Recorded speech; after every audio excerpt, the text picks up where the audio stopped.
जिस election commission से हमें ये उम्मीद थी कि निष्पक्ष काम होगा, निष्पक्ष कार्रवाई होगी, वो हमें कहीं देखने को नहीं मिली।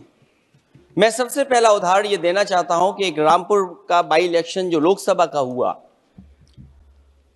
जब लोकसभा का चुनाव बाई इलेक्शन रामपुर का हो रहा था, तो भारतीय जनता पार्टी की सरकार के मुख्यमंत्री जी और पूरी भारतीय जनता पार्टी ने यह तय किया था कि समाजवादी पार्टी यहां से नहीं जीतेगी, यहां से भारतीय जनता पार्टी जीतेगी।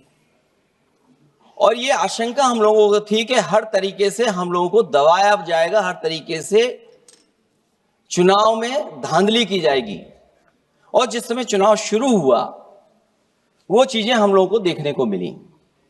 सभापति महोदय, वोटिंग के दिन, जिस दिन वोट पड़ रहा था, उस दिन हम लोगों ने देखा कि किस तरीके से पुलिस और पूरा प्रशासन इस बात पे लगा हुआ था कि कोई भी वोटर घर से न निकले। रामपुर का बाई इलेक्शन हमने ऐसा देखा जहां पर पूरा पुलिस प्रशासन, भारतीय जनता पार्टी की सरकार ये कोशिश में लगी थी कि मतदाता बाहर ना निकले, और पहली बार भारतीय जनता पार्टी वहां से चुनाव लोकसभा का जीती। ये बाई इलेक्शन लोकसभा की बात कर रहा हूं मैं। और एक एक घटना की सूचना हम लोगों ने इलेक्शन कमीशन को दी है। एक एक घटना के पुलिस क्या कर रही है, पुलिस कहां बैरिकेडिंग लगाई है, पुलिस कहां रोक रही है, कौन पुलिस का अधिकारी कहां जा रहा है, डीएम क्या कर रहे हैं, कमिश्नर क्या कर रहे हैं। और उसके बावजूद भी इलेक्शन कमीशन ने एक भी किसी के खिलाफ कार्रवाई नहीं की। अध्यक्ष महोदय, जब हम ये बात समझ गए कि इलेक्शन कमीशन बायस्ड है, अध्यक्ष महोदय, ये जो नए नए लोग इधर से उधर खिसक गए हैं, या ना बोले तो अच्छा ही है। एक मिनट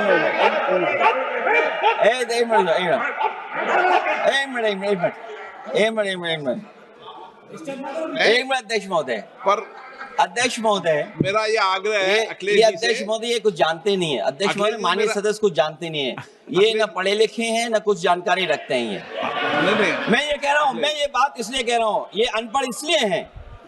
अध्यक्ष महोदय, मैं ये बात इसलिए कह रहा हूं कि जो जो घटनाएं मैं बता रहा हूं, मैंने एक एक घटना इलेक्शन कमीशन को टैग किया है, एक एक वीडियो इलेक्शन कमीशन को दिया है, एक एक पत्र लिखा है इलेक्शन कमीशन को। अगर एक भी कार्रवाई की हो तो मुझे बता दें, अगर ये जानते हो। और दूसरा, मैं अध्यक्ष महोदय मैं दूसरा बताना चाहता हूं आपको। अध्यक्ष महोदय, चुनाव जीते जाते हैं, हारे जाते हैं। कभी कोई चुनाव जीतता है, कभी कोई चुनाव जीतता है। एक समय था जब हम लोग कांग्रेस पार्टी से लड़ते थे, और एक समय आ गया कि जब हम आपसे लड़ रहे हैं चुनाव, कभी ये जीतते हैं, कभी वो जीतते हैं, कभी मैं जीतता हूं। एक समय था अध्यक्ष महोदय, मैं 5 लोकसभा का सांसद था यहां। इस बार हम लोग भारतीय जनता पार्टी को दूसरे नंबर करके सबसे 1 नंबर पे समाजवादी पार्टी आई।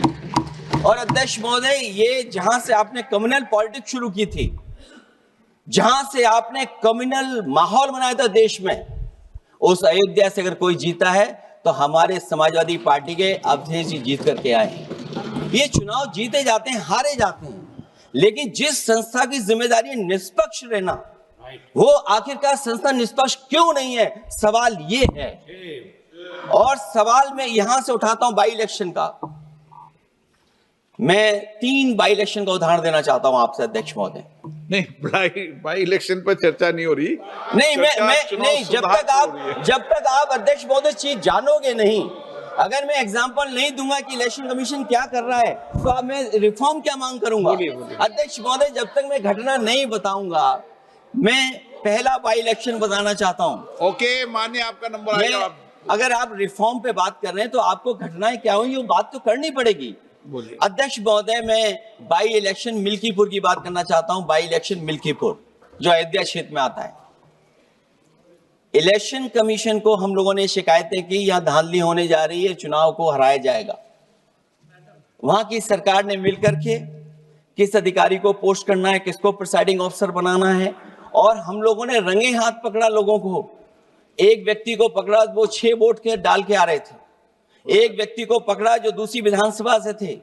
एक मंत्री जी भाग गए, जो हजारों लोगों को लेकर के उस विधानसभा में आए हुए थे। तो ये बातें मैं इसलिए बता रहा हूं कि अगर हमें रिफॉर्म करना है तो रिफॉर्म तभी संभव है जब हमारा इलेक्शन कमीशन निष्पक्ष होगा। इसलिए अध्यक्ष महोदय, मैं कांग्रेस पार्टी के सुझाव से सहमत हूं कि पहला सुझाव उन्होंने दिया है और हम समाजवादी पार्टी के लोग भी ये मानते हैं कि जो इलेक्शन कमीशन के अपॉइंटमेंट का जो तरीका है वो तरीका बदला जाए। वो कम से कम ऐसा हो, पारदर्शी हो, निष्पक्ष हो, दिखे कि हमारी भी कुछ भागीदारी है।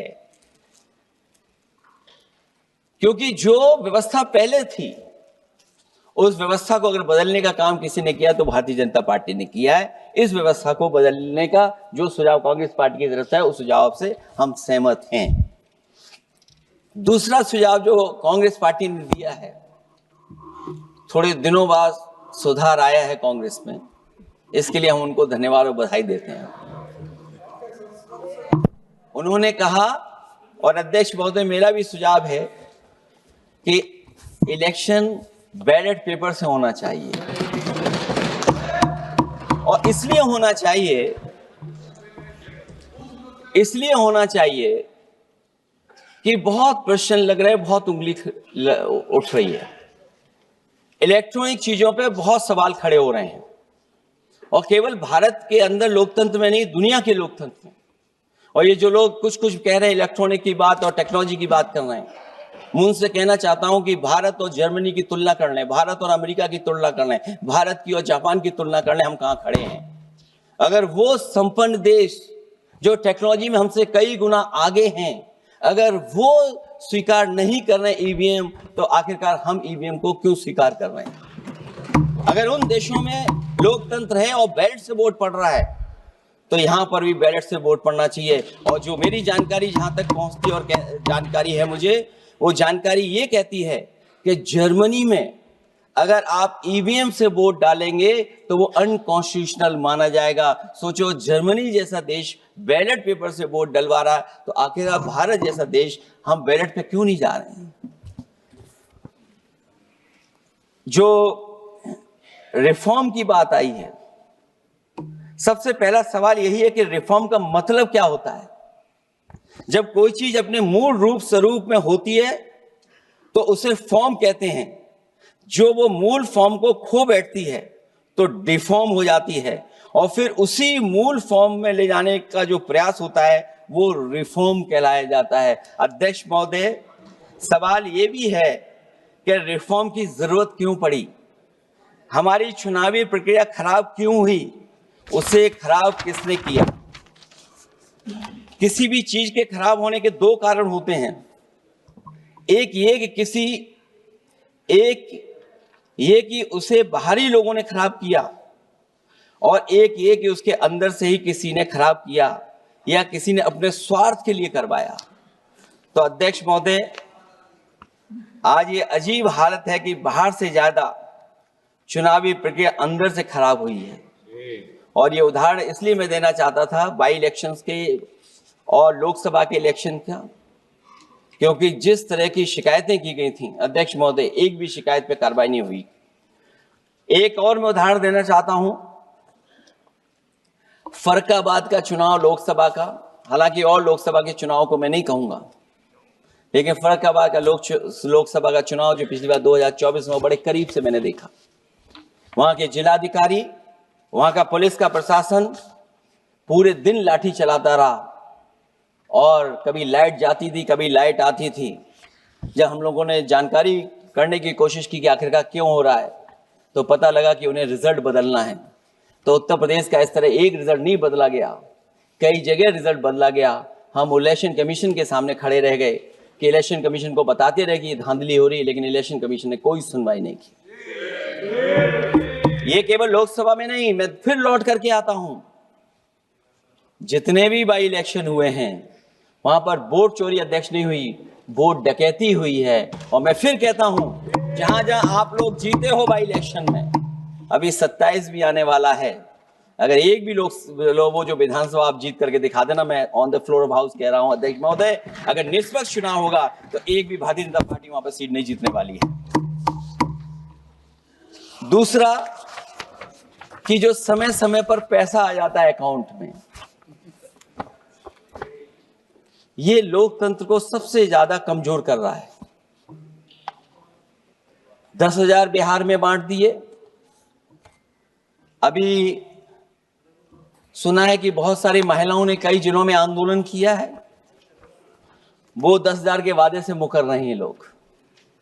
और मुझे याद है कि जिस समय उत्तर प्रदेश में मैं फ्री मोबाइल देने जा रहा था, कैबिनेट से मैंने पॉलिसी पास की थी, लेकिन यही बीजेपी के लोग चिल्ला चिल्ला करके उसको कह रहे थे कि चुनाव को इन्फ्लुएंस करने के लिए ये पॉलिसी लेकर के आए हैं, ये बांटने जा रहे हैं, और उसको रोक लगवाने का काम इलेक्शन कमीशन से किसी ने किया था, तो वो भारतीय जनता पार्टी थी। तो एक तरफ तो अपना पैसा दे रहे हैं आप, दूसरी तरफ कोई जनता के लिए अगर कोई पॉलिसी लेकर के आ रहा है उसको रोकना चाहते हैं। ये भेदभाव अगर किसी ने देखा है तो हम लोगों ने देखा है। फिर तीसरा, हम चाहते हैं कि मीडिया का जो रोल है चुनाव में, कुछ बात हम लोगों को समझ में नहीं आती। हमारे जो गरीब मतदाता हैं वो कभी कभी अध्यक्ष महोदय हमसे पूछते हैं कि आप तो टीवी पे आते हैं और चले जाते हैं, कुछ लोग टीवी पे आते हैं फिर जाते ही नहीं है, ये कारण क्या है? अगर इलेक्शन के समय पर हम पॉलिटिकल पार्टीज को स्पेस अगर बराबर नहीं मिलेगा तो शायद चुनाव निष्पक्ष नहीं होंगे। इसलिए अध्यक्ष महोदय, आपके माध्यम से मेरा सुझाव ये भी है कि चाहे वो प्राइवेट हो चाहे सरकारी हो, मीडिया में बराबर का कहीं ना कहीं हम लोगों को भी स्पेस मिलना चाहिए। इधर एक नई चीज है, नया जमाना है, तो नई चीज है सोशल मीडिया। पहली बार देखने को मिल रहा है कि जहां पर इमेज बनाने के लिए पैसा नहीं खर्च किया जा रहा अध्यक्ष महोदय, दूसरे की इमेज कैसे खराब की जाए उसके लिए पैसा खर्च किया जाता है। जो नकारात्मक जितना कैंपेन है, मैं अध्यक्ष महोदय दावे के साथ कह सकता हूं, हमारे पास कोई एजेंसी नहीं है, कोई सोशल मीडिया टीम नहीं है जो हम नेगेटिव कैंपेन रन कराते हो। लेकिन भारतीय जनता पार्टी के पास हजारों ऐसे लोग हैं और हजारों करोड़ रुपए इस बात के लिए खर्च करते हैं कि नेगेटिव कैंपेन कैसे रन किया जाए। और जितना जितना चुनाव करीब आता है उतना सोशल मीडिया से लेकर के हर प्लेटफॉर्म पर नेगेटिव कैंपेन अगर कोई कर रहा है तो वो कर रहा है भारतीय जनता पार्टी के लोग। इलेक्टोरल बॉन्ड की तो बात हम इसलिए नहीं करना चाहते हैं क्योंकि हमें तो मिला ही नहीं कुछ। अध्यक्ष महोदय, क्या बात करूं मैं इलेक्टोरल बॉन्ड की? सबसे ज्यादा इलेक्टोरल बॉन्ड अगर किसी को मिले हैं तो सत्ता में बैठे हुए लोगों को मिले हैं। दूसरा कांग्रेस को मिला, कांग्रेस ही हमारे मित्र ऐसे कि हमें नहीं बताते कहां से मिलता है।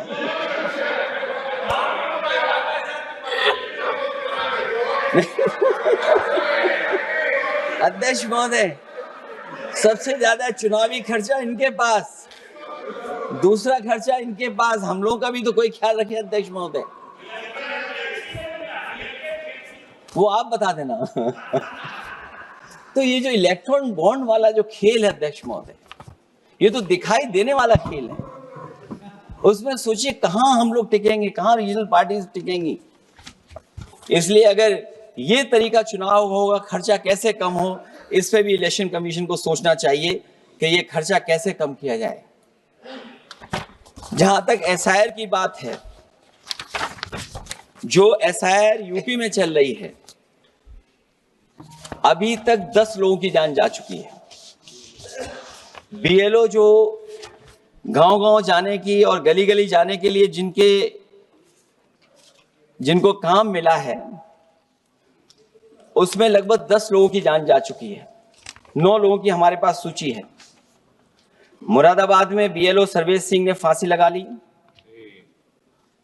उन पर काम का बोझ था। 29 नवंबर में बिजनौर में बीएलओ शोभा रानी को हार्ट अटैक हो गया। 29 नवंबर देवरिया लेखपाल आशीष कुमार ड्यूटी के दौरान तबियत बिगड़ी और उनके बाद मृत्यु हो गई। फतेहपुर में लेखपाल सुधीर कुमार ने शादी के एक दिन पहले फांसी लगा ली। और इस परिवार से तो मैं खुद मिला था जाकर के। अध्यक्ष महोदय, जब परिवार के लोगों से बातचीत हुई तो उन्हें ये बताया उन्होंने कि इतना काम का बोझ था उनके ऊपर, अधिकारी इतना दबाव बना रहे थे कि वो क्या करते। और जो इलेक्शन कमीशन ने अध्यक्ष महोदय कहा कि हम ट्रेनिंग देंगे बीएलओ को, मैं ये दावा कर सकता हूं कि उत्तर प्रदेश के बहुत कम बीएलओ को ट्रेनिंग मिली होगी, और यहां मैं कह सकता हूं कि एक भी बीएलओ को ट्रेनिंग नहीं दी गई जो देनी चाहिए थी। और जो बीएलओ लगाए गए हैं उनका पूरा परिवार लगा हुआ है कि कैसे भी अपने बीएलओ जो परिवार के सदस्य हैं उनकी मदद पहुंचाएं। महिला है वो फॉर्म नहीं भर सकती, कई बार उसके परिवार के सदस्य लगे हुए हैं कि कैसे फॉर्म भरवाएं हम उनका। तो 9 लोगों की जान गई है। हमने अपनी पार्टी की तरफ से तो 2 लाख रुपए की मदद की है। हमारी मांग होगी कि चुनाव आयोग और इस लोकतंत्र को मजबूत करने के लिए जो मदद होनी चाहिए 1 करोड़, और उनको सरकारी नौकरी मिलनी चाहिए। धांधली कैसे होती है, चुनाव होने से पहले ही वोट कट जाते हैं। हमारे राजीव राय जी बैठे होंगे माननीय सदस्य, वो किताब लाए हैं कि नहीं लाए हैं? चुनाव घोषित नहीं हुआ वहां पर, लेकिन सरकार के लोगों ने मिलकर के वोट पहले ही काट दिया। अध्यक्ष महोदय वहीं से दिखा दो, ये लिस्ट है। अगर एक भी इसमें गलत हो तो बता दीजिए, एक भी गलत हो अध्यक्ष महोदय। चुनाव हुआ नहीं उससे पहले इलेक्शन कमीशन ने वोट काट दिए। और कितने वोट काटे हैं? 15,000 वोट काटे हैं। और 2027 के 22 के चुनाव में मैंने आरोप लगाया था कि इलेक्शन कमीशन ने जानबूझ करके और सरकार के लोगों ने मिलकर के उत्तर प्रदेश में हर विधानसभा में वोट काटे थे और चिन्हित कर करके वोट काटे थे, और ये चिन्हित किया था कि ये समाजवादी पार्टी का वोट कौन है जिसको काटा जाए, और हजारों की संख्या में वोट काटे थे। और जब इलेक्शन कमीशन से हम लोगों ने शिकायत की तो उन्होंने एफिडेविट मांगे थे। मैंने हजारों लोगों के एफिडेविट दिए थे अध्यक्ष महोदय, और ये कहा था कि ये जिंदा थे। 17 में वोट डाला उन्होंने और 22 में जाकर के उनका वोट कट गया है। लेकिन किसी भी अधिकारी के ऊपर अभी तक इलेक्शन कमीशन ने कोई कार्रवाई नहीं की। इसलिए सुधार की ये प्रक्रिया चुनाव आयोग से ही शुरू होनी चाहिए। चुनाव आयोग को निम्नलिखित बातों का सुधार करना ही होगा अध्यक्ष महोदय। चंडीगढ़ में कैमरे के सामने की चोरी पर, बंदूक तानकर वोटरों को वोट डालने से रोकने पर, उपचुनाव में चुन चुनकर एक अधिकारी पोस्ट करने पर, जीतने के बाद भी सर्टिफिकेट बदल देने पर, चुनाव आयोग को हमारे द्वारा दिए गए हजारों एफिडेविट्स प्राप्त न होने की झूठी बात पर, जबकि हमारे पास जमा करने की रसीद है, वॉशिंग मशीन फार्मूले पर जिसमें एक दिन पहले का भ्रष्टाचारी अगले दिन भद्राचारी हो जाता है और ऊंचे पद पर बैठा दिया जाता है, सत्ताधारियों के पैसे बांटने पर पकड़े जाने पर, सिद्धांतहीन राजनीति पर भी होना चाहिए, चुन चुनकर पीडीए के वोट काटने पर भी होना चाहिए, नकली वोटर से वोट डलवाने पर भी, नकली आधार कार्ड बनाकर चुनावी खेल करने पर, एक वोटर के द्वारा कोई वोट डालने पर, चुनाव के दौरान योजना चलाकर घूस देने पर। और अध्यक्ष महोदय मैं ये जरूर कहना चाहूंगा कि जब 1 नेशन 1 इलेक्शन की बात हो रही है और अभी सत्ता पक्ष के माननीय सदस्य ने कहा कि वो एक वोटर लिस्ट भी करा देंगे, ये बात मैं कह दूं अध्यक्ष महोदय, उन्होंने ये कहा कि 1 नेशन 1 इलेक्शन तो होगा ही होगा, लेकिन एक वोटर लिस्ट भी एक होगी। हमें उम्मीद है कि वोटर लिस्ट एक होगी और वोटर कार्ड ऐसा बने। अभी तक तो हम आधार कार्ड के लिए मांग करते थे। देश के प्रधानमंत्री जी कहते हैं कि हम तो कई समस्याओं का समाधान कर चुके हैं, सेल्फ एफिडेविट, सेल्फ अटेस्टेड अगर आप दे देंगे डेट ऑफ बर्थ तो हम स्वीकार कर लेंगे। लेकिन अब सुनने में आ रहा है यूपी में आधार ही को स्वीकार मान ही नहीं रहे हैं उसको। आधार जैसा कार्ड जो जिसमें सब कुछ डॉक्यूमेंटेड है, आपके फिंगर्स हैं, आपकी आई है, आपका पूरा डिटेल है, उसके बाद भी आप आधार को नहीं मान रहे, इसका मतलब ये एसआईआर नहीं है, ये अंदर ही अंदर एनआरसी वाला काम कर रहे हैं। क्योंकि हमने उत्तर प्रदेश में सुना है कि वहां के मुख्यमंत्री जी कह रहे हैं कि हम डिटेंशन सेंटर बना रहे हैं। वही एसआईआर में जिसका नाम नहीं उसके लिए डिटेंशन सेंटर की जरूरत है। इसका मतलब अध्यक्ष महोदय, जो काम ये खुल के नहीं कर सकते थे एनआरसी, वो काम ये एसआईआर के बहाने कर रहे हैं। तभी ये कभी कभी कहते हैं घुसपैठियां हैं और डिटेंशन सेंटर बन रहे हैं।